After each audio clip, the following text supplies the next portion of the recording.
হযরতে ওসমান রাদিয়াল্লাহু তাআলা আনহু সামনে যখন জান্নাত জাহান্নামের সম্পর্কে আলোচনা করা হয়, তখন হযরতে ওসমান কিন্তু কান্না করেন না। কিন্তু হযরতে ওসমান যখন কোন কবরের পাশ দিয়ে অতিক্রম করে যায়, হযরতে ওসমান তখন হাউমাউ করে কান্না করে।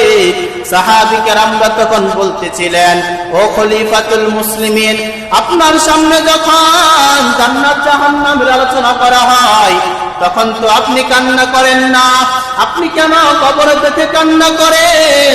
হযরতে ওসমান তখন বলতেছিলেন যে, সরকারে দো জাহাঁ কামলিওয়ালা, তিনি জানিয়ে দিলেন কবর হলো সর্বপ্রথম গাঠি। যেই ব্যক্তি কবর থেকে মুক্তি পেয়ে যাবে, ওই ব্যক্তি হাসরের মিজানে ফুলসিরাতে মুক্তি পেয়ে যাবে। ঠিক না ভাই? আল্লাহ রাসূল জানিয়ে দিলেন, কোন ব্যক্তি যখন গুনাহ নিয়ে কবরের মধ্যে আসবে, কবর তার জন্য অনেক ভয়ঙ্কর হয়ে যাবে। এই জন্য আল্লাহ রাসূল বললেন যে, আহসানু আমালা, তোমরা ভালো আমল নিয়ে কবরের জগতের মধ্যে যাও। কি আমল ভাই? ভালো আমল নিয়ে কবরের মধ্যে যাও।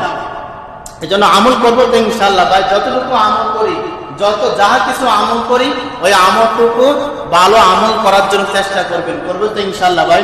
আল্লাহ রাব্বুল আলামিন আমাদেরকে বেশি বেশি করে আমল করার তৌফিক দান করুন।